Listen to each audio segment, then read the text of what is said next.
It was a series of murders that would defy human comprehension. This is the worst case of serial killing in Australia's history. The revelations about the case would captivate and shock the nation. It's the stuff of horror movies. Torture, electrocution, decapitation, and at one stage, cannibalism. There's no time.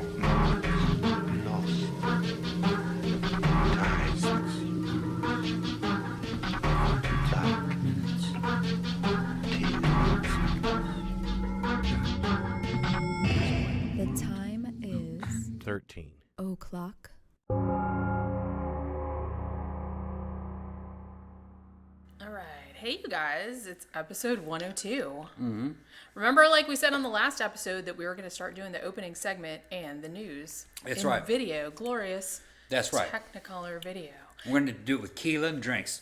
Yeah, look at this, you Yeah. guys. This is, I got my vodka and cranberry, and it's like the middle of the afternoon. You Yeah. guys don't even know. Right. You know what? That's nice about working at home, though. I can drink anytime We do whatever I we want. to. All right, so 102 is about what now? Snowtown Murders? Yes, Okay. I'm sorry. I'm very sorry in advance, but this is like a very, very depressing topic. But it has been requested many, many times. Probably one of the most infamous serial killers in Australian history. That's right. We had some requests for some Australian stuff. Yes, and I'm for some reason I'm like kind of fascinated by Australian crime, and this case is like pretty fucked up because not only was it like a serial killer, but also it was one of those cases where it was a serial killer who somehow convinced like a whole bunch of other people to go along with it.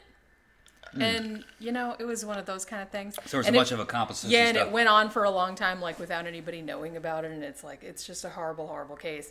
And, you know, and the funny thing, too, well, it's not funny. I'm just saying that, like, the news stories, too, are also kind of depressing. Yeah. So I'm sorry to bum you out, you guys, but that's just that's what happens on this show. That's what happens on 13 o'clock. Everyone gets bummed out and drunk. Yeah. Pretty Now, much. I also want to make an announcement. We're going to open up a third channel. We're working on some pilot episodes right now. Yes. And we're going to try them out on some of our subscribers We're not going to first. tell you what they are. Yeah, the general public won't know about it. We're gonna try them out on our subscribers first. On and our we're- patrons. On our patrons, excuse Yeah. me. And we're gonna perfect it before we open them, before we drop them on the public. Yeah. The thing is, though, is that in order to open a third channel, we're gonna have to. It's gonna almost become a full-time job to do this. So we're gonna have to do this the way other channels do it. We're gonna go on our Patreon page, and we're gonna change the little fucked up goal that we had to a real goal. The fucked up goal. Yeah, I was just messing around. What did I say? $4,000. No, 2,500. $2,500. Okay. 2,500. If we can get $1,000 a month in patrons, we can make this more of a full-time job. By then, we'll have a better audio and visual setup, Yeah. and we'll be able to shift some of our efforts away from graphic design business into the show. So we're gonna set a new goal for 1,000. Because I'm very excited about this third show that we've been talking about. Like I said, I'm not Yeah. going to say what it is. Right. But it's going to be another kind of weekly show, and it's going to be like a third, like a supplement. Right. Just like our movie reviews are, but, you know. I don't want to tease it so much yet until it's totally finished and until it's a totally crystallized idea. But it's going to be kind of nostalgic. It's going to have a lot of humor and a lot of information in it. I think you guys are going to like it. But we're going to try it out on some of our patrons first. Yeah. And once it's right and we have $1,000 a month in Patreon money, we can then open that channel. And we'll open that one up probably with a good 4 episodes just right off the bat, or at least 4 episodes backed up. You Yeah. know, because there's production time problems involved. Well, in I'm this. not going to do, because we tried to do a similar thing with our 13 o'clock in minutes, and Yeah, wrong. I mixture. made like 10 or 11 of those, and like they came out cool, but I think the reason that a lot of people like our show and like a lot of the feedback that I got was that you like our interaction and like Yeah. us bullshitting about various Us talking topics. about stuff. So I think the 13 o'clock in minutes format wasn't really, I mean, because it didn't have us talking, it just had music, voiceover, and like cool graphics and stuff. But so people couldn't put it on in the background and just like Yeah. listening to us yammering. I'm pretty which sure- apparently people enjoy. For I'm whatever pretty reason. sure the name of the third channel that we'll open up, we'll have our normal 13 o'clock podcast show, which is what you're watching now. We're going to have our movie reviews. Yes. And I'm pretty sure this third one's going to be called Time Machine 13. That is what it's going to be called. That's Yeah, I already probably- made the that's logo what and the everything. Time Machine Like I haven't 13. made any of the videos yet, but we have. Knock it off. That Okay. Is, that is our Cat. kitten. That's our kitten, baby Cookie. She Yeah. wants to be on the show, Right. But just like on the audio, because she always likes to be glad of it. See, she's testing me. But yeah, so that's definitely something that's kind of coming in the future. I Time think Machine 13. I think we said something about it on either the last episode or the one before that. My where- general idea, I'm just going to run this by you now. What the fuck? Time guys Machine didn't see 13. that. She did some acrobatic yeah. shit. Time Machine 13 is going to be about cool stuff that no longer exists, but you remember. That's what we're going to talk or about. at least we remember. At least we remember. Right. Old people like us remember. Right. And I'm going to be able to tie this into a bunch of other things. And Jenny's going to have hers, and I'm going to have mine. Yeah. Certain, in other words, some of the videos are going to be my ideas, some of them are going to be her ideas. And we're going to talk about stuff that's gone. Yeah, we have a big list of stuff that we Yeah. like remember from our childhood Yeah. and stuff And like that. because those things are going away, I can predict what's going to go away in the future. Because everything's interconnected. He's Nostradamus. So we're going to talk like Nostradamus. It's going to be a time machine. You guys This gonna is like a long-standing joke between him and I. Yeah. Nostradamus. Nostradamus. Shit, that's another T-shirt I should make. I never thought about that. Although it is true, I do predict things that come true. Yeah. Even weird shit. I've just had an idea that certain things would happen, and they did happen. Some Although- stuff that I never could have predicted. Although I kind of feel like there's confirmation bias. Well, Yeah. just like in every other Nostradamus thing, it's like you only remember stuff that actually happened. You don't remember stuff that I didn't never happen. would have imagined the impact that the internet would have on I don't on think society. anyone. I don't think anyone. I never really did. would have imagined that 2018 looks like this now. When It's I go funny look at because, what's and happening, I never would have think imagined we it. talked about this a little bit on one of our, what was it? I think it was Running Man. We talked a little bit about this on the Running Man show, about how nobody ever gets the future right. I think they always take it too far in one direction and Yeah. not far enough in the other direction. Right. Like they don't take it far enough in the pragmatic direction.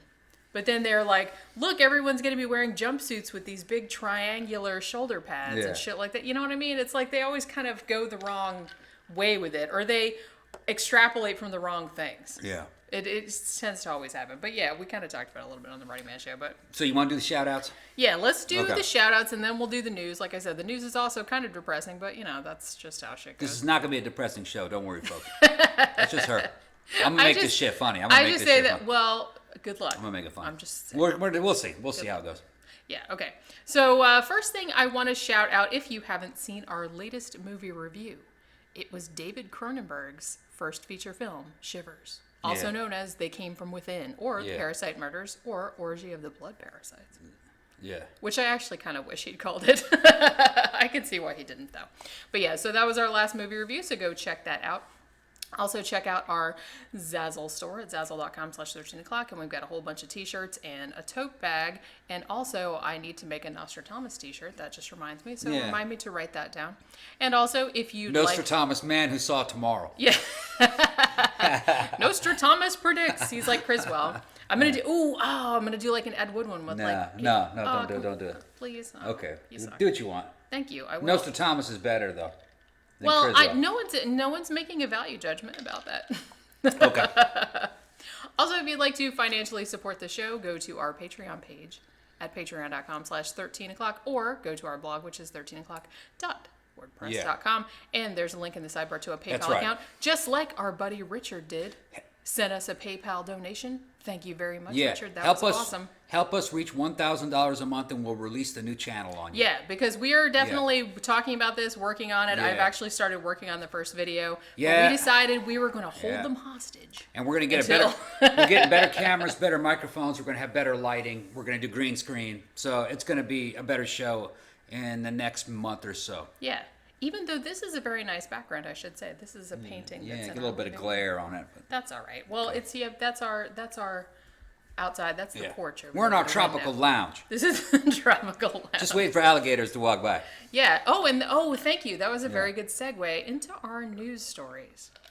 This first news story, well, let's call it a news story. And for those of you listening to the audio podcast, I am making ironic bunny rabbit ears, as Eddie Izzard says.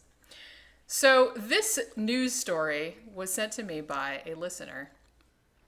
And it is, because you remember like last week's story when I said, oh, this is the most Florida story imaginable. The guy that committed suicide and made it look like a murder by tying the gun to the balloon or whatever.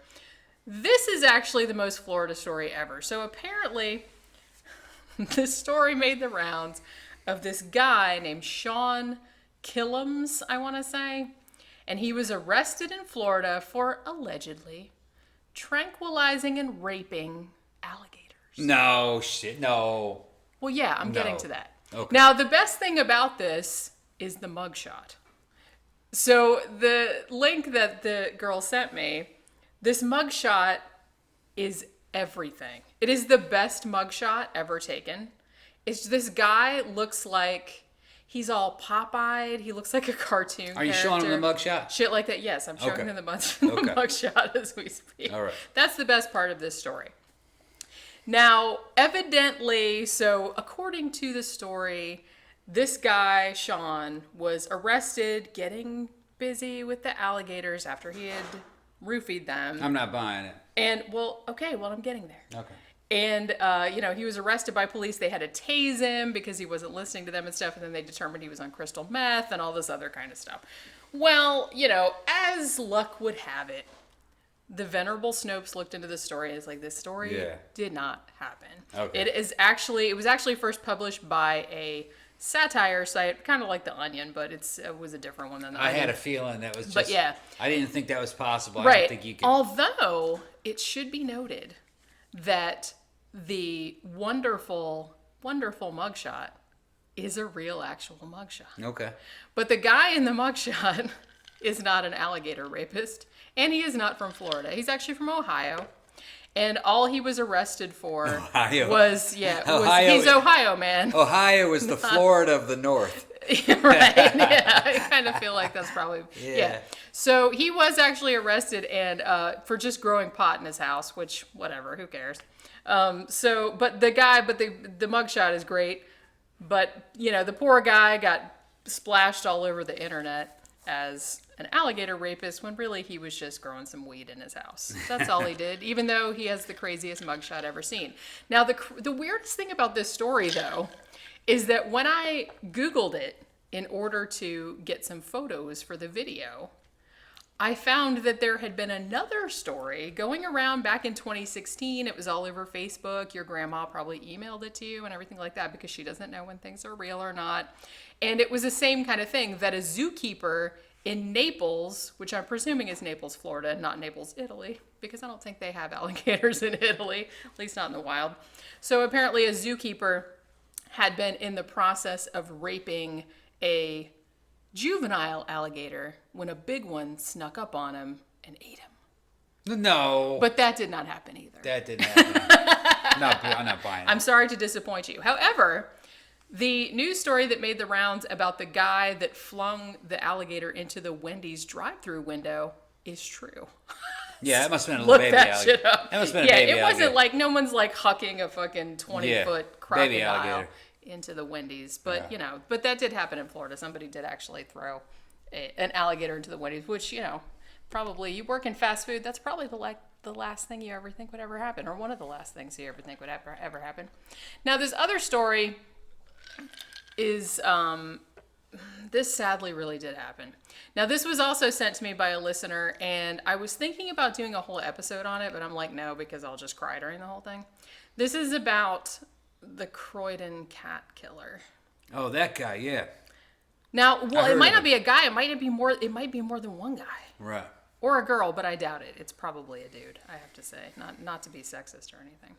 But, so the Croydon Cat Killer, also known as the UK Cat Killer or the M25 Cat Killer, because that's where a lot of the victims took place along the M25, is thought to have killed, dismembered, mutilated about 500 cats in the UK. Usually kills them. Evidently, he's been luring them by using like raw chicken. And then he either, I don't know how he kills them. Like they think that some of them died from blunt trauma as though they'd been thrown against a wall. And then he takes off their heads and their tails and takes them along with him, I guess. Where is this again? In England, but it started in Croydon, but there have been some as far north as Manchester. So they don't know if it's one guy or if it's like do you remember when it a started? bunch of copycat killers. It started in 2014. And it's still kind of ongoing every now and then. Now, there's still like a little bit of debate. There have been like... Sounds like a kid. Yeah, there have been like a really lot of them. And some people are saying, oh, well, it's probably not even a person. It's just like a fox. But would a fox really routinely take the head and the tail of the cat and then leave the rest of it there? Well, if it's eating it, maybe. But still, I mean, that's like the head Depends and the on tail how are like heads the are least... removed. Depends on how their heads are removed. That's what I mean. Yeah. And it's just like, so there's reports like all around London and stuff, stray cats, people's cats that, you know, that they Could own. be a couple of boys doing it. I kind of, it better be. And Yeah, seriously, probably what if it you is. kids are out there and you're Yeah. watching this show right now, you listen to me I'll right now. kick your fucking ass. If you I will or kick your anyone fucking like ass. you Yeah. ever laid a finger on my baby cookie or my Beijing, I will reach my hands into your anal cavity and I will turn you inside out like a cheap handbag. Okay? That is like, you know what I mean? It's like, yeah, we talk about like a lot of murderers of people on this show, and that sucks too. You also suck. But really, killing little kitties, Yeah. killing little puppies, it's like killing Yeah. children. Yeah. Why? Just don't. It's the worst. Americans don't stand for that shit.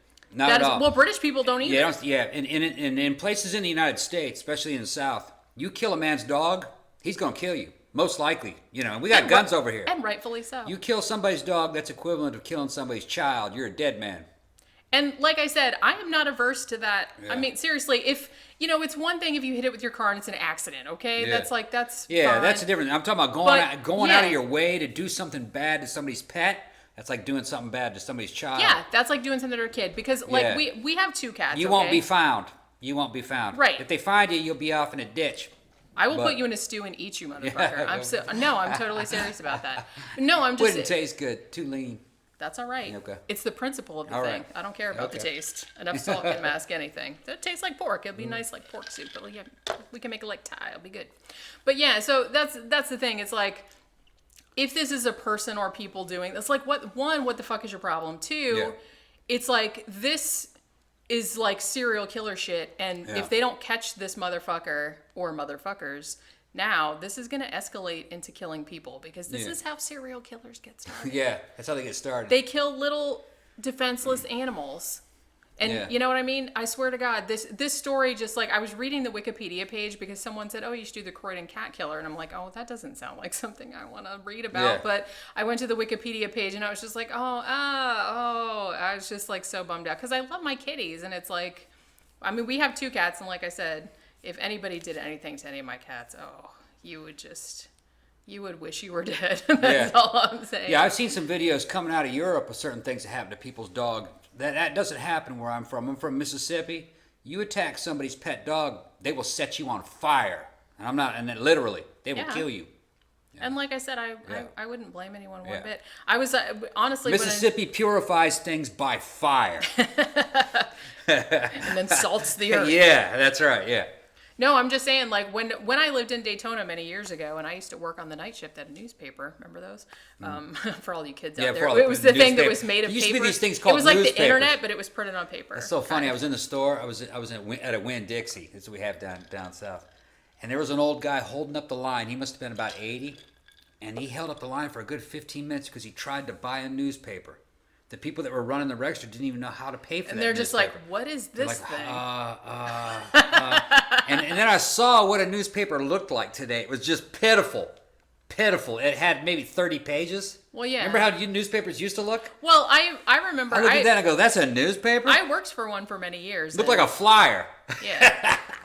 And really, even years and years ago, they started losing. Yeah. I mean, the page count went down like by half. And that was like years and years ago before You know, I couldn't believe that was a half newspaper. the staff got laid I'm off. looking at that old That was guy years like, what are ago. you buying that shit for? But that was a universe he knew. That's what he came from. Yeah. I imagine to him it was like the apocalypse. What happened to my newspaper? Now I got to look at a Yeah. screen all day. I can't see Yeah. that shit. Ridiculous. We're gonna be like that one day. So No, I won't. Okay. No. I'm gonna hold you to that. Well, But yeah, so anyway, before I was rudely interrupted, I was driving home from my job one night, and I was driving back to my house, and I saw a kitty in the road, and someone had tied a plastic bag over its head Yeah. with a wire, and I had to like stop, and I had to like pull the Yeah, when was thing. that? You told me like about I couldn't that. get that was years and years ago. Like Yeah. I couldn't get it off because she kept like clawing me Somebody and stuff. tried to but somebody I was pulled a trying- hole in it so she could breathe at least. Somebody was trying to suffocate the And cat. I was just like, and I've heard about people that like they had cats and then the cats had kittens and we couldn't get rid of them, so they put all the kittens in a bag and then like threw in a river. It's like Yeah. fucking hell, man. God, you could kittens. I mean, cats are pretty they can live in the wild. It's like it would be better just like leave them in the woods. They'd probably be all right. Yeah. Fuck, man. I mean, like our little Cookies, like she got found in someone's backyard. Like a dog was attacking her, and she got Yeah, the abandoned whole by her mom the and whole stuff, drowning but- them things. I never thought that was humane at all. I mean, you know. Of course not. No, I mean, How if, could you? if you have an unwanted litter of kittens, I mean, you know, I've heard of people shooting them. You know, but at least that's instant. You know, at least Even that's then, instant. How yeah. could you? They're so cute. I don't understand how Some anybody people did. back. That was back in the day. That was a long time ago that I People heard about sucked that. a lot. That was a long time ago. You know, before they had animal control. You know, and that was out in the country, 70s, and then in the 70s they used to do that kind of stuff. Yeah. Just too many. Your cat gave birth to too many cats. You know, that kind of deal. I would just keep them because you know how I do. You end up being like one of those cat ladies. You got hundreds of them. You know? That's all right. I would rather Yeah. do that than like how can you like shoot Yeah. a kitty? You can't do it. So anyway, yeah. So sorry that was a story was so depressing. Seriously, if anybody knows anything about this cat killer Turn that sucker in. individual, turn them in. Yeah. Because they are going to be, and it's bad enough that they're killing sweet little kitty cats because they're doing it to like bunnies and shit too. It's not just cats; it's mostly cats. Sounds like a couple little kids, a couple badass Probably. teenagers. Well, You yeah. need your ass whipped. Well, yeah, Yeah. more than that. Like I Yeah. said, somebody needs to turn that shit in. Their parents need to Yeah. turn somebody. So somebody do something about that shit. So Thank you your know, lucky stars I'm not down there. we might come over there I will just to fuck find up. you. I will fuck you up. That's what Bigger than shit. I'll fuck your mom up. Just for raising you wrong. I like it. I'll go back and kick your grandparents and your great grandparents' ass. 'Cause That's how we your handle fucking that shit. DNA is That's how like we that. handle it over here. Right, that's exactly right. So It's yeah, generational. Our punishment is generational. I'm gonna hit you so hard your grandparents That's feel right. it. That's Kim right. Jong-un knows all about it. Yeah, I think we talked about that on the Yeah. last episode. Yeah. All right, so yeah, sorry about the depressing news stories, but if that wasn't depressing enough, now we're going to talk about the Snowtown murders of Australia. News is done already? Yes. Damn. What do you Okay. mean already? We went on for That ages. seemed like that happened fast. All right. Okay. All right. We'll get to it. So here's the Snowtown murders. Enjoy. All right, so let's get into our main topic, which has been requested several times, I think at least 2 or 3 times. This is the Snowtown murders of Australia. Probably, other than the backpacker killer, whose name is Yvonne Milat, I think, this guy or guys is actually Australia's most prolific serial killer. There's actually 2 of them, sort of. It doesn't ring a bell to me. I don't think I know this one. They actually made a movie about it in 2011 that was just called Snowtown, that was based on it. And it was actually on Netflix for a while, and I kept meaning to watch it, and then I never got around to watching it. And then when I looked for it the other day, it wasn't there anymore. So I've heard it's a very unpleasant movie to watch, and I can imagine that it probably is, because it's a very unpleasant kind of case. Yeah. The thing about this case that's so weird, I mean, other than just the horrific nature of, you know, these people were tortured and murdered and things like that. This is also called the bodies in the barrels murders. But it's the fact that it was really a group of 4, but there was even there was like extended people that kind of helped out on various things. And these people generally did not target random people. These people targeted their friends, their neighbors, their relatives. Oh, I think I know this shit one. like that. I think I know this one now. You know what I mean? And then like some of the people that... People knew about it, right? Yeah, like some of the people that were involved in the earlier murders, like later got murdered themselves. Like Didn't this guy have some property and he had like a big shed with a bunch of mechanic stuff and he was in cars and things like that out? Or was that an American case? Yeah, I think that might be something else you're thinking of. So, but I kind of know the situations. Every now and then these kind of situations pop up where it's a guy who owns property and he has a lot of friends who know him and then he manipulates them all to bring him kind of like victims and they knock people off. Yeah, that's kind of like this. Yeah. I mean, even though ultimately 4 people were convicted of various crimes around this crime spree. Yeah. But this guy, they pretty much think he was the ringleader. Right. Like, you know, I don't know if any of the other people would have necessarily gone down this particular route. And it's kind of sad because it was really kind of this group of sort of vulnerable people, kind of degenerates. They kind of lived in this real like working class area, like north of Adelaide. The other case I'm thinking about is that exact same profile. They're in an area that's like economically imploding. Yeah. And everything's going away because whatever kept that town or city and business is gone, like say it might be a steel mill or something like that, and the town kind of goes post-apocalyptic. Yeah. All the good people leave and leaves behind all these other kind of like scavengers who are picking apart the corpse of a dying city. And they all get real poor and they fall into drugs and then they start falling into like murder. It's like a murder cult. That's usually how it happens.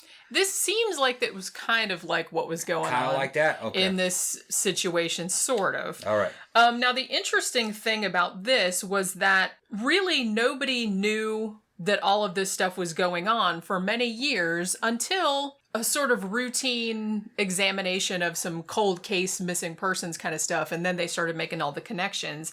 So I kind of want to start there because I thought that was kind of interesting how they found out about this. All right. Now, what they were doing, there's 2 different documentaries on YouTube about this, and both of them are pretty good, but they differ a little bit in the details, but it's not really that big of a deal. Pretty much what happened was, one of the guys in the interview said, well, every now and then when we have some downtime in the police department, we go back over cold cases, like missing persons cases and whatever. And they're like, and so we were just doing that as a routine. We were going back through, we picked 10 cases that seemed like they might be homicides or they seemed suspicious. And we started going back through them. Now, one of the cases that they were examining was the case of a young guy named Clinton Tresize. And he had actually disappeared. He had been gone since 1992, although he actually wasn't reported missing until 1995. Now, what they thought was kind of weird was that the more they looked into his case, he had been associated with this other guy named Barry Lane, who was an older guy in his 40s. Barry Lane was a cross-dresser.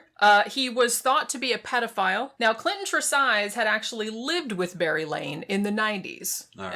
And they allegedly were in a sexual relationship. They probably were. But the weird thing about it was that in 1997, Barry Lane had gone missing too. He had been reported missing by his family. So the police thought, that's kind of odd that these 2 missing people were associated with each other and had lived together at some point. Right. So they start kind of looking into it. And the interesting thing, too, about when they started looking into the Barry Lane case, they said even though he was reported missing in 1997, someone was still routinely taking money out of his bank account. They're like, well, that could mean that he's still alive. Or it could mean that somebody killed him and has got his ATM card. So they kind of wanted to start looking into that. So they were looking into that for a few months. And then comes November of 1998. And then this woman is reported missing. Her name is Elizabeth Hayden. She was actually reported missing by her brother. Now, the more they look into her disappearance, they brought in her husband, Mark Hayden.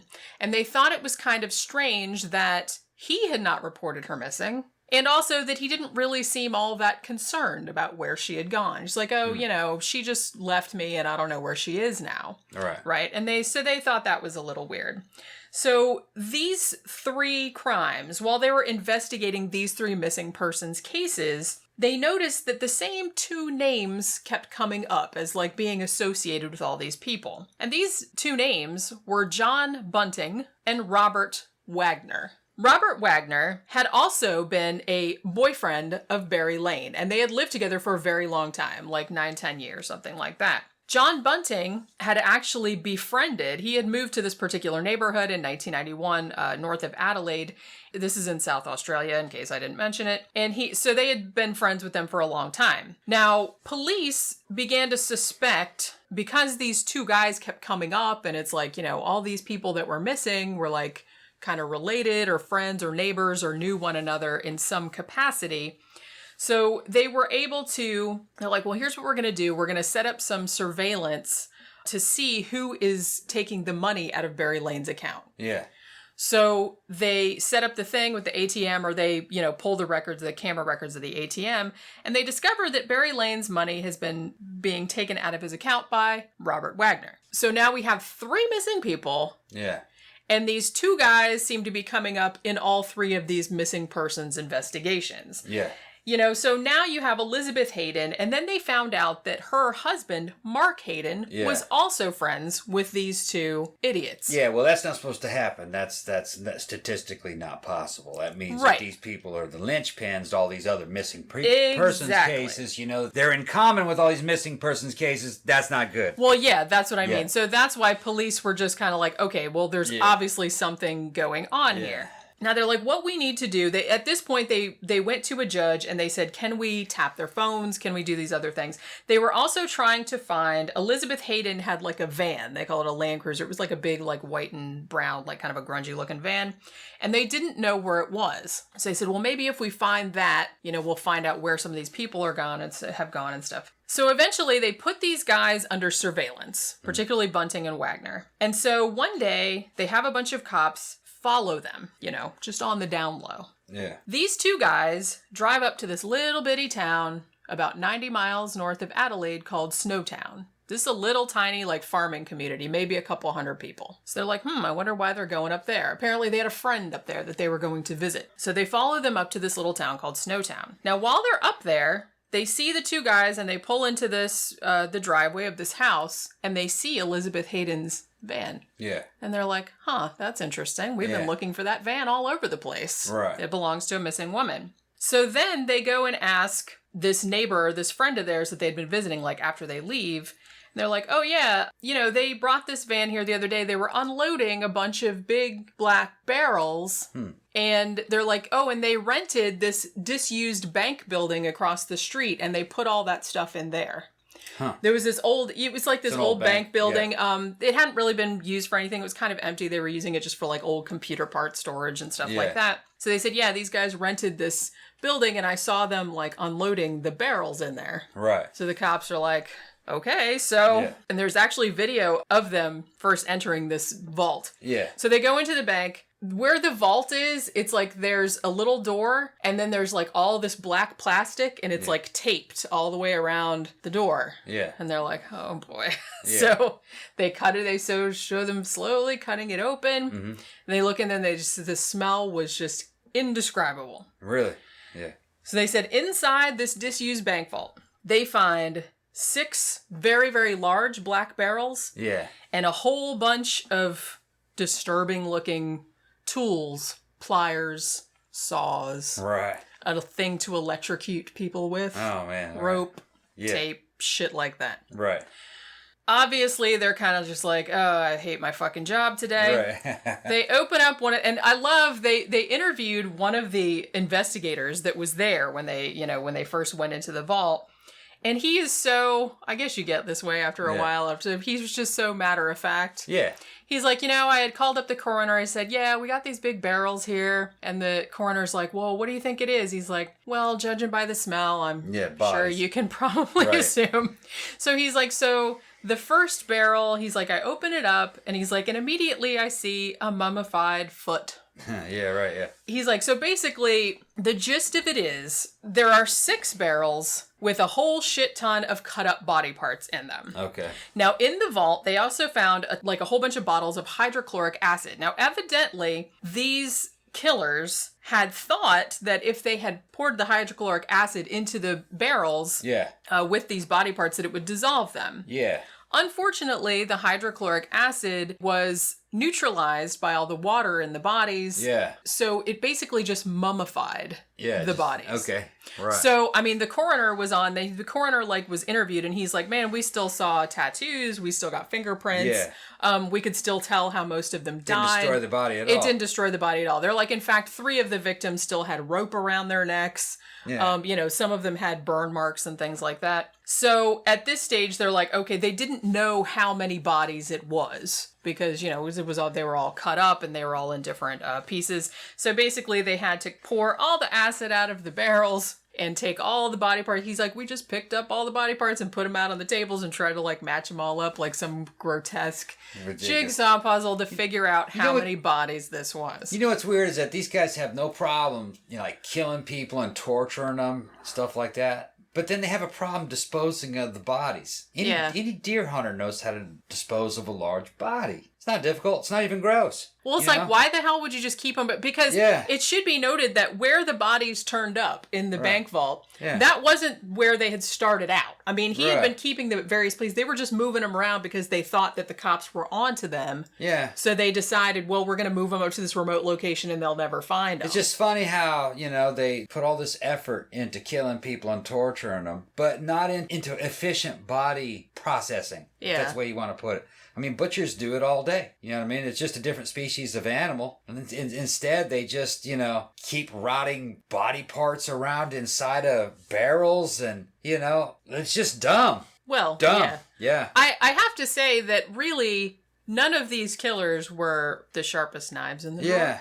Ridiculous. So, you know what I mean? So it's kind of a question of, and like I said, where the bodies ended up, that wasn't where, I mean, they only took them there, right? Later on, after they thought, oh, well, we can't keep them in my shed or wherever the fuck they were keeping them anymore. Now, after these 2 guys were arrested, a few days after they were arrested, there was an anonymous tip. Someone called in an anonymous tip and said, hey, might want to also check out Bunting's former house, because he had moved since then. He's like, because I think there's a couple bodies buried there too. Right. So they went to that house and they dug up the backyard and they found 2 more bodies there. So what we're looking at, basically, in the barrels, that was 8 bodies. Yeah. They also found 2 in this douche's former backyard, and they found 1 that had been buried somewhere else. So you're looking at, ultimately, the 2 guys were convicted of 11 murders, possibly a 12th, but they didn't have enough to prove that one, even though they found her body cut up in the backyard too. They said, oh, she just died of natural causes and we just cut her. I'm like, yeah okay. But, they didn't have enough evidence, but then still, they still got 11 people. So I'm going to stop and take a break right here. And then we come back, I'm going to talk a little bit about the killers and I'm going to talk about the victims and how this shit all went down. The motives and all that. Yeah, and all that kind of stuff. So we're going to take a break. We will be back in just a few minutes.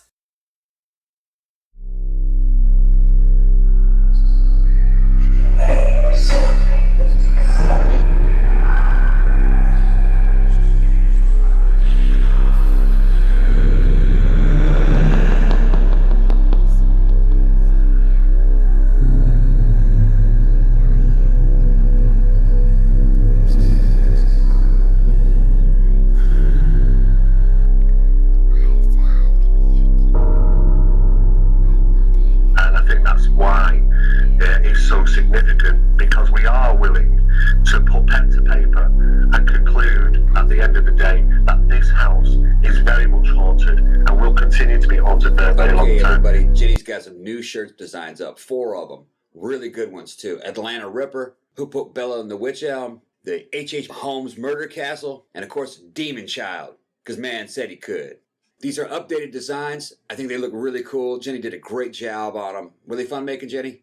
They were very fun. And thank you very much. I think they came out very good. Yeah, they get really good. They're very high quality shirts. Jenny and I wear our own shirts at certain times when we're trying to put a spotlight on ourselves, and you can put a spotlight on yourselves. If you go ahead and pick up one of these shirts today, you guys are going to love them. Links in the description, www.zazzle.com at 13 o'clock. Yeah, so go check out our store at www.zazzle.com/13o'clock. We got these 4 cool new t-shirt designs, plus all our old ones if you'd rather get one of the old ones. But these ones are awesome, and you should check them out. They're also available in women's cut, and they look really cute. Jenny's got some. So thank you. Go check them out.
Okay, now, the ringleader of this group of scumbags. Yeah. John Justin Bunting. Now, evidently, he came from a pretty normal middle-class or working-class family, but when he was young, according to psychologists and, various investigators that have looked into his background, he started to exhibit your classic kind of serial killer behavior. He seemed to enjoy killing and torturing animals. When he was a teenager, he became a neo-Nazi, things of that nature. He seemed very intelligent, but he seemed to have no empathy. Now, he claims that when he was a teenager, a friend of his brother sexually assaulted him. I'm not sure if that's true. It could very well be. But evidently this incident, although he was kind of screwed up before that happened, but this incident seemed to solidify his hatred of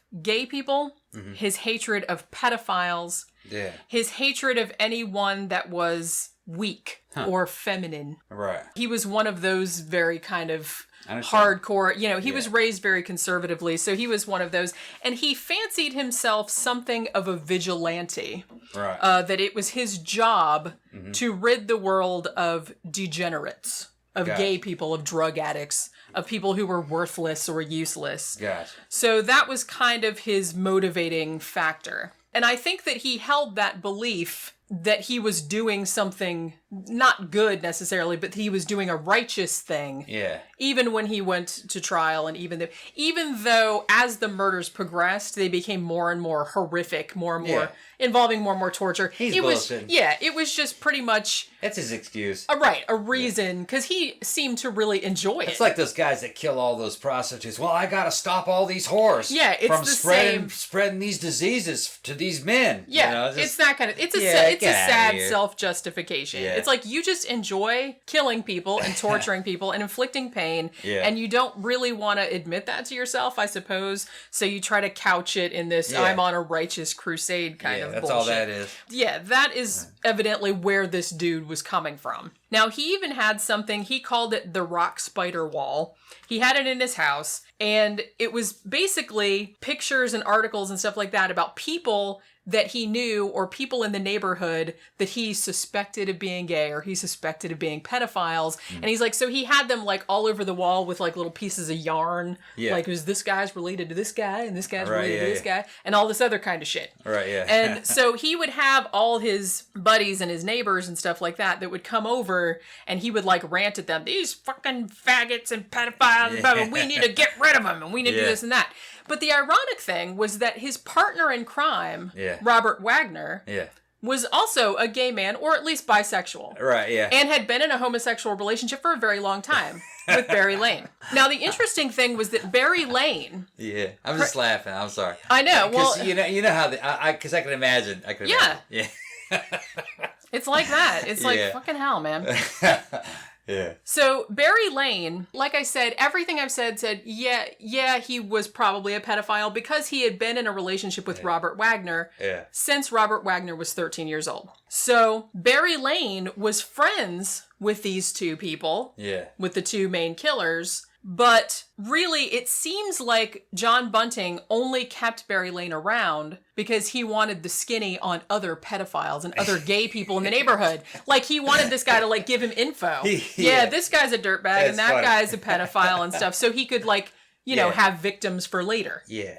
Now, Barry Lane apparently did help in some of the early murders. Yeah. Now, the first victim, and they didn't find out about this until much later. Like I said, this guy wasn't, he went missing in 1992, but wasn't reported missing until 1995. And then they didn't find him until much later.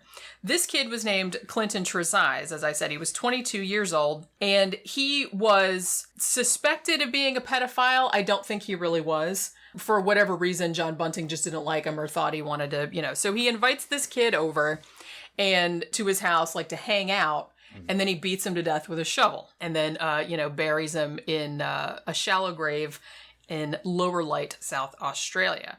So, you know, that was unsolved for a long time. Now, the next person they killed was named Ray Davies, and he was actually kind of mentally challenged. Yeah. He actually lived like in a trailer behind the house of this woman named Suzanne Allen, who was another one of the victims. And like I said, all these people knew each other. I think only one of the people they killed was a total and complete stranger. Yeah. You know what I mean? So this is like this whole network of people that all know each other, they're friends, they're relatives, and they're just like, oh, well, I'll help you with this murder, and then later on they get killed too. This guy's a real genius. Yeah. So Ray Davies, as far as I know, was not involved with any murders or anything like that. But they just killed him because Suzanne Allen, who would also be killed by this gang of idiots later, she said, oh, Ray Davies made sexual advances toward my grandsons, therefore he's a pedophile, therefore he deserves to get killed. Like I said, I don't know if that was true or not. Or maybe she just made it up. Maybe she made it up, maybe he made it up, because Suzanne Allen's dead. So, you know, he probably made that So up. he just probably made that up. Like I said, got the feeling this guy just looking for justification. I got the feeling that this guy just likes to torture and kill people, and he's just that's what he's going to make up some kind of a reason for him to go ahead and do this. That's exactly what this seems like. So he can feel good about himself, saying, society would approve of what I'm doing. Yeah. Well, I mean, basically, when he went on trial, they're like, here was the thing of this documentary that I saw about it. They're like, okay, well, the prosecution's case took like 150 days or something like that because they had so much evidence, so many witnesses. Yeah. They're like, the defense, 18 minutes. Yeah. They're like, neither guy even said anything about it. There's basically, Bunting just stood up there and was like, kind of like, well, I was ridding the world of pedophiles. You're welcome. Yeah. That was like about it. Yeah. And I was like, okay, whatever. Yeah, I'm not buying it. No, I'm not buying it. So Ray Davies was also killed. Now, he was one of the ones that was found in the backyard of Bunting's former home. So he wasn't one of the ones that was in, neither of these were in the barrels. The next one they killed was Michael Gardiner. Now, he was actually killed in August of 1997. He just lived nearby. The reason that Bunting wanted him dead was because he was gay. That's it. And really, he equated gay with pedophile. He didn't care. He thought that was the same thing. Yeah, he thought that was the same thing. So that was why he was killed. I should also note that where possible, they would torture these people beforehand to get their PIN numbers, to get their cards and stuff like that, so they could continue to collect their welfare, their unemployment payments after they were dead. Yeah, like that won't get you caught. Yeah. Yeah. Another thing that they would do, and they also did this in the case of their victim, Michael Gardiner, was that they would have one of their other friends impersonate him, like over the phone. Like they would call their relatives and go, oh, I'm going overseas or I'm going somewhere else and I don't want to talk to you anymore and shit like that. Or impersonate them like to collect their welfare payments and stuff like that. So that actually happened in Michael Gardner's case. His genius plan. Like I said, not the brightest bulbs. Yeah. So that happened in the case of Michael Gardner. One of the later victims, whose name was Fred Brooks, was a friend of Gardner's, and they actually made Fred Brooks impersonate Michael Gardner later, but Fred Brooks would get killed later on. Yeah. Now, Barry Lane was the next one to get killed. Now, he had actually helped in a couple of the earlier murders, and like I said, he had been in a long-time relationship with Robert Wagner, one of the two main killers. Guess he thought he was immune, but his number came up. Huh? That's what I mean. Well, eventually, like I said, most of the people associated with these creeps ended up dead at some point. Yeah, right. All of their friends, relatives, everything. That's weird. Yeah. That's weird that he helped in some of the murders, and he thought that he was going to get away scot-free. I guess so. So yeah, Barry Lane obviously was openly gay. He was an alleged pedophile. He was last seen alive in October of 1997. And like I said, one of his missing persons, his family actually reported him missing. And it was Robert Wagner picking up his, taking money out of his account that kind of made them super suspicious about these. I don't feel too bad about that one, though. He was another one. Because he was helping. He kind of seemed like a scumbag, to be honest with you. I mean, it's not cool that you'd like murder people, but he was helping them. He wasn't like an innocent bystander. Right. I don't know if he actually killed anybody, but he did for sure, knew about it, and he helped them conceal the bodies and stuff. Of course. So yeah, he was one of the ones that was found in the barrels. Their next victim was named Thomas Trevelyan, and he kind of he had paranoid schizophrenia. He was one of those guys that would run out with a knife every time he heard a noise, and he was kind of crazy and stuff. So he had actually been in a relationship with Barry Lane too at some point in 1997. Now the reason that they know all of this stuff about all the relationships and stuff, because one of the kids, I guess he was 19 or 20, his name was James Vlasakis. Mm-hmm. And he was actually the son of John Bunting's girlfriend or wife at the time. And he actually ended up helping out. But later on, he felt so horrible that he had got sucked into all this stuff that he actually turned state's evidence and told everything. Right. So everything now he agreed to plead guilty to 4 counts of murder. Okay. Because he wasn't involved from the very beginning. Right. But he knew about it later on. And, he said, I was scared of John Bunting. I was scared they would kill me. He's like, I saw them kill my friends, my relatives. I saw it. So I didn't want to, make him mad, obviously. What'd he get? 26 years. He got 26 years. For 4 counts, that's pretty light. Well, they gave him a lighter sentence because he ratted all the other ones out. Ran them all congruent? So he ran them all at once. Yeah. Okay. So Thomas Trevelyan, like I said, now he was involved in the murder of Barry Lane, who he had also been in a relationship with. Now, what they did, they actually didn't investigate his death. They actually found him dead in November of 1997, but they thought it was a suicide because Bunting and Wagner had just made him stand on a box and then they hung him, and so it would look like a suicide. But he was actually murdered. Now, the next one was a guy named Gavin Porter. He was 31. Now, he was a friend of James Vlasakis, like I said, who was kind of like the stepson, I guess, of John Bunting. And he actually moved into the house with John Bunting and James Vlasakis and Elizabeth Harley, I want to say, is the mom's name. So they all moved in together. Now, I think it was just because he was a drug addict. He was a heroin addict. He wasn't gay. He wasn't a pedophile, I don't think. I think the only reason that John Bunting killed him was I think heroin users are a waste of skin, and, so I'm just going to kill that guy too. He was basically been working on his car, and he fell asleep out in his car. They just dragged him out of the car and fucking killed him, and then cut him up and put him in a barrel. Next one was Troy Yude, who was actually James Vlasakis' half-brother. Yeah. James Vlasakis told John Bunting that Troy Yude had molested him when he was a kid. So, of course, Bunting took that as his cue and is like, okay, well, I'm going to kill that one too. So they dragged him out of his bed and murdered him. I wonder if any of this is true, or they just That's what I mean. That's why I keep saying there can't be that many pedos evidently in one area, or allegedly, because, like I said, a lot of this is coming from Bunting or coming from James Vlasakis, as something that John Bunting said. Too many pedophiles in one spot. That's what I mean. And it's crazy because some of the like I said, there's 2 documentaries about it. Yeah. One of the documentaries has reenactments. Yeah. And you can imagine that the real John Bunting probably did sound a lot like this. He's just everywhere, pedophiles, they're on every corner, dirty faggots, blah blah blah. And I'm like, yeah, that's probably exactly what he sounded like. It's you know what I mean? I have an idea that he's that kind of dude. That dude's tripping. Yeah, and like I said, he seemed very, and even when him and Robert Wagner were standing trial, they were just very defiant. They kept flicking off the cameras, you're welcome. Yeah. They were like that. It's you know what I mean? And then, if you kind of fell in with them, you knew that all you had to do to get somebody killed was to call somebody else a pedophile. You could trigger him easily. You could say, hey man, look, that dude over there, he's one of them. And you'd be like, yeah. That's exactly what it was. He's one of them. You know, yeah, he's got those eyes. Yeah. Well, and honestly, one of the psychologists that they interviewed on the thing was like, John Bunting really did believe that he could tell you were a child molester just by looking at you. Yeah. Or so he claimed, right? Yeah.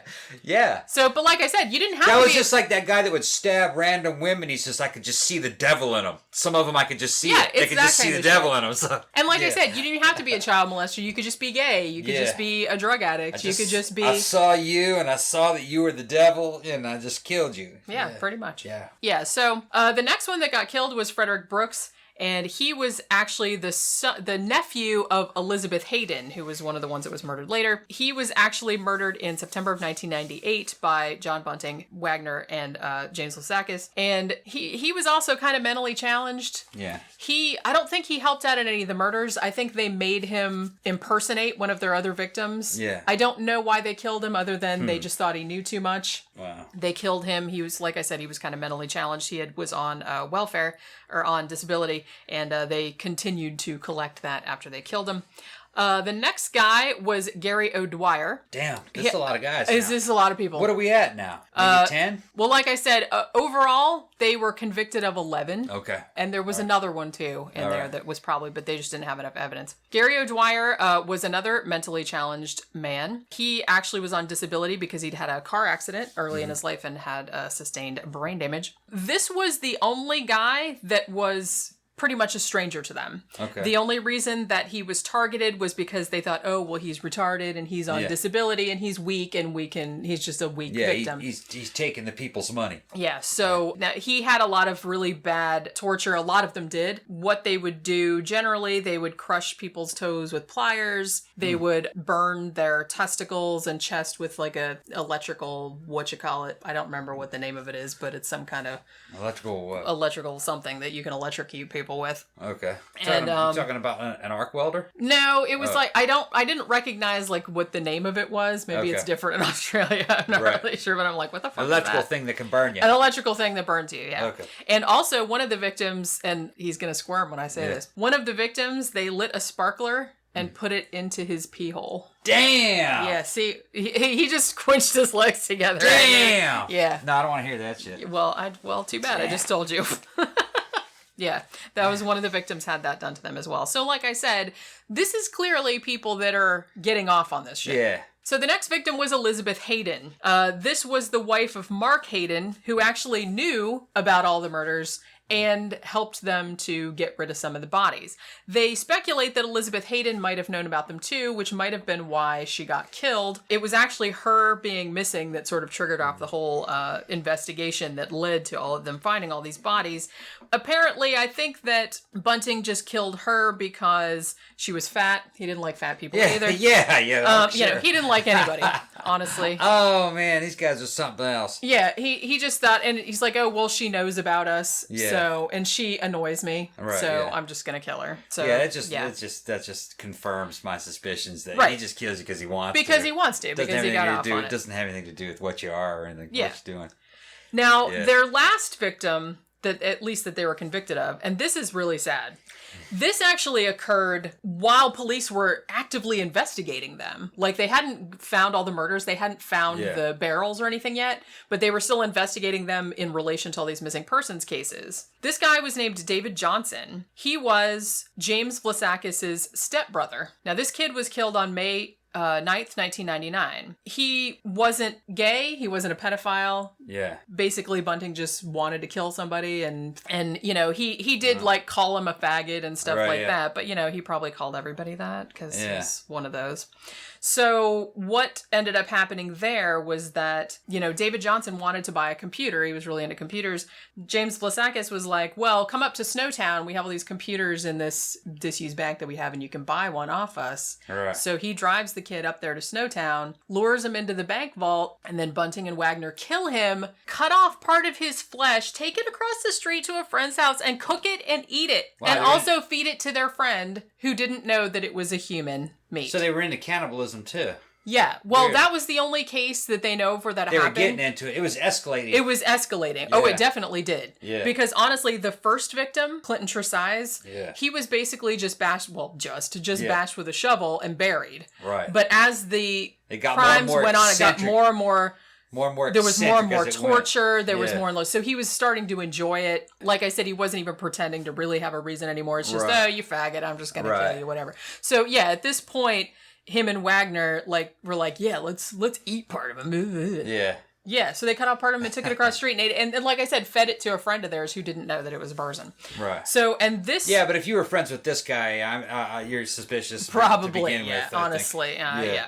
So, yeah, and evidently, a lot of people were scared of this dude because he was... All of these kind of people that were in his inner circle, other than him, seemed like either idiots or vulnerable, easily led people. Right. I think the saddest case was James Vlasakis because, he was just a kid. He hadn't had a father figure. Right. So this guy was like the closest thing to Yeah. a father figure. And he kind of used that vulnerability. Bunting kind of used that vulnerability to get this kid to go along and ruling him through fear and trying to get him to do whatever he wanted. Yeah, it's a bizarre dude. Yeah. So it seemed like he had that, he targeted people that were on the margins of society, that were weak, easily led, like I said, and then would manipulate them into doing all these horrible things. But his intelligence was normal. Yeah, Is normal that- or normal to high, from But everything he I've surrounded seen. himself with idiots. With kind of, Yeah, people that basically. weren't really that smart, people that were Right. kind of So he could manipulate had him. problems or, or were otherwise weak, drug addicts, things like Yeah. that. So he could control him, feel everybody. superior to him, kill him off without And- worried about it. Yeah, and like I said, David Johnson was their last victim. He was the only victim actually killed in Snowtown itself. The sad thing about all of this is that these murders, referred to as the Snowtown Murders, only one of them took place in Snowtown. None of the victims were from there. None of the Right. killers were from there.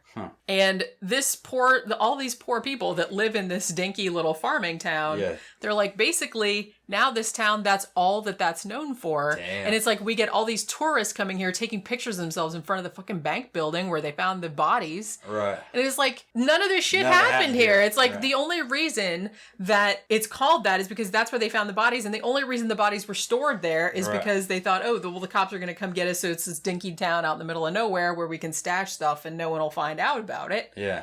So it didn't really, there was no relation to that town. So for a while, everybody that lived there were like, maybe we should change the name. They were thinking about changing it to Right. Rosetown, but I don't think they ever got around to doing that because they just thought it was such a shame that you can't even, you say in the whole country of Australia, you say that name and everybody assumes you're talking about, the Snowtown Murders. Right. And like I said, now in 2011, they made a movie about it that was called Snowtown. So Yeah. it's like, kind of sucks to live there, I guess. Sucks for them. Now, as I said, at the criminal trial, Bunting and Wagner were actually charged with 12. They were convicted of 11. So they each got 11 life sentences. There was a 12th victim, Suzanne Allen, who had lived nearby. She was associated with Ray Davies. She was one of the ones that was found in Bunting's former backyard. She was buried back there. She was all cut up. She was in 17 different plastic bags. They had a lot of evidence, but they couldn't conclusively prove that she had been murdered. Right. Because Bunting said, she just died of a heart attack, so we just cut her up and buried her in the, I find that hard to believe. Yeah. But the jury was kind of deadlocked on it. Well, it's like, all the other ones, they had so much overwhelming evidence for Right. the other ones. They're just like, there's just not quite as compelling evidence in this case, so they just didn't get convicted of that. But they got convicted of 11. Now, also convicted, as I said, was James Vlasakis. He actually pled guilty to 4 counts of murder, which were the ones that he was involved in, and took a lighter sentence in exchange for telling them everything Right. about all the other ones. Mark Hayden was also stood trial separately. Now, he was accused of 2 counts of murder, including that of his wife, I believe, and also of aiding and abetting, because he was Yeah. helping them, because he knew about it and he was helping them cut up the bodies and Right. stuff like that. Now, the jury decided that they could not conclusively prove that he had participated in the murders that he was charged with. However, he did get charged with aiding and abetting on several cases, and I think he got a 28-year sentence, I believe. So, so these people are all in prison still. Some real winners. Right. That's some real it's winners. Like, this is really one of the only cases, and one of the guys on the documentary, it was on it's a show called Crimes That Shook Australia, and they were talking about this called The Bodies in the Barrels Murders.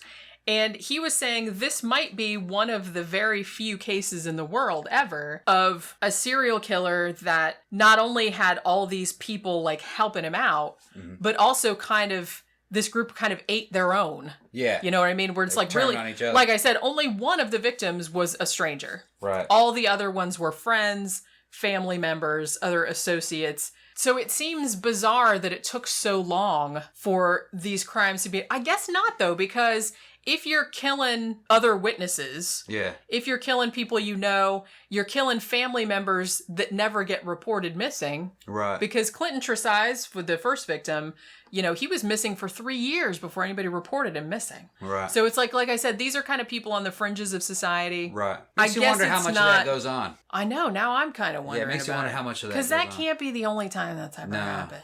You know what I mean? You kill enough people, you might get away with it. Especially if you're in a weird area where you're like on the fringe of civilization. Right. Well, and like I said, serial killers have been knowing that forever. It's like, Some you of know, those you target. some of those semi-abandoned towns on the edges of, you know what I mean? Right. Like dead cities. Like, you know that place where there was a coal mine fires underneath the ground? Oh, yeah. They had to abandon whole that was in Pennsylvania, towns right? in Pennsylvania. Yeah. Well, you can still drive in there, and there are the kind of little areas around there. Yeah. You know? So weird. Who knows what goes on in places like that? Right, because who would ever know? Who would ever know? And particularly, like I said, in a case like this, where all of these people are neighbors and known to each other, and it's like, if you know too much, then they just bump you off. Right. It would be happening between just a very small number of people for maybe only a few years until there was like, well, maybe only one or two of them left. And Right. that one doesn't tell on himself, you know? And I mean, honestly, That may have happened. Yeah, and as I said, I don't know, particularly the ones that were later killed. Yeah. You know, it's only a couple of people's word that, oh, this person helped with this murder, or this person knew about the murders.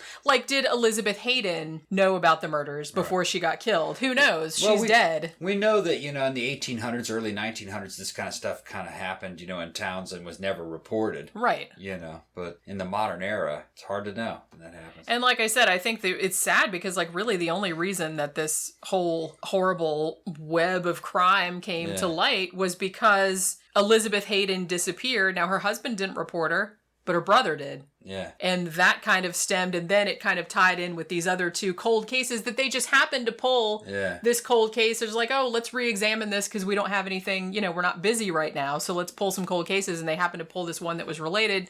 So, and then it kind of uncovered this whole seedy underbelly of like all this fucking shit that was going on. Yeah. And it's like, kind of reminds me of some stuff that I read that was going on in Russia around the late 1800s, early 1900s. I think there were some people, I think they were called kulaks. Sound familiar? yeah, I think that's They live up in the mountains and wearing fur. Yeah. And evidently the Soviet authorities would catch them every now and then where they were cannibalizing members of their own family up in those log cabins, punishing them for cannibalism. Weird. They'd find like the head. They would go into those log cabins and find heads, you know, heads of people that they had eaten. And why would you keep the heads? I guess they got snowed in or something. I don't know. I don't know all the details. But that's something maybe we ought to do a show on. I got to look more into it. They were getting hungry up in there and eating each other. Yeah. It's looking nasty. Yeah. Nasty. Yeah, man. Just like these motherfuckers. Yeah. Fucking nasty ass motherfuckers. Kulaks. Knock it off. But you know, that's like, I don't know. So anyway, this case has been requested a whole bunch of times. I have not actually seen, I wanted to see the movie Snowtown, and like I said, a couple days ago, I was like, oh, it was on Netflix. I'm going to go watch it. And now it's gone. Yeah, I actually don't like seeing that kind of stuff. Well, I wanted to see it I just like for research purposes, even though, like I said, I've heard, and if you've seen it, please let me know.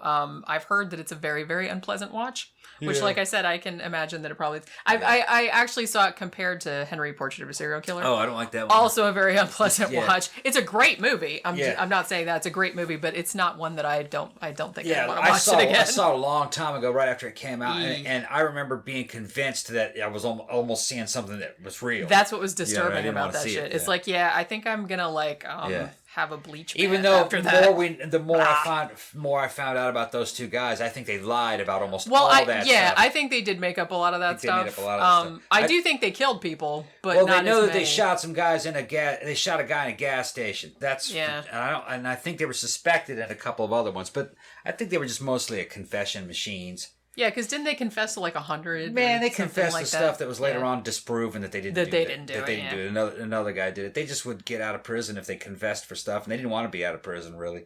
Yeah, They liked it in there. I guess so. Yeah. Some people are weird like that. Well, they were nobodies. Yeah. You know, when you look at them, you know, you're Well, like, yeah, and I what do think that you hear them talk, and you're like, you don't belong in society. I think that kind of happens with a lot, and I think it definitely happened in the case of this fucking loser here, Yeah. Bunting, who, like I said, you know, some of the other ones he was involved with were also lowlifes, Yeah. but he seemed to be kind of the instigator, and he seemed to get off on, you know, I'm Batman, I'm going around like killing pedophiles and gay people just Yeah. for all of you, for the good of society. Yeah. Yeah, that's whatever. awesome. All right. So anyway, hope you I don't want to say enjoyed because it's not a very pleasant topic. None of our shit's pleasant topics. Sorry about that, you guys. But yeah, so hope you enjoyed episode 102. Remember, if you like the show, to like, share, subscribe, share with all your friends on all your social media. It really helps us out a lot. If you'd like to financially support the show, you can go to our Patreon page at patreon.com/13o'clock, or you can go to our blog, which is 13o'clockpodcast.wordpress.com, and there's a link in the sidebar to a PayPal account if you'd like to make a one-time donation. Also, check out our Zazzle store, zazzle.com/13o'clock. We have several cool t-shirts and a tote bag that you may purchase if you desire. Also, check out our latest movie review, which was David Cronenberg's first feature film, Shivers, from 1975, so go check that out if you haven't already. Remember to tune in to our regular shows every Tuesday and our movie reviews every Friday, and we will see you next time. Bye.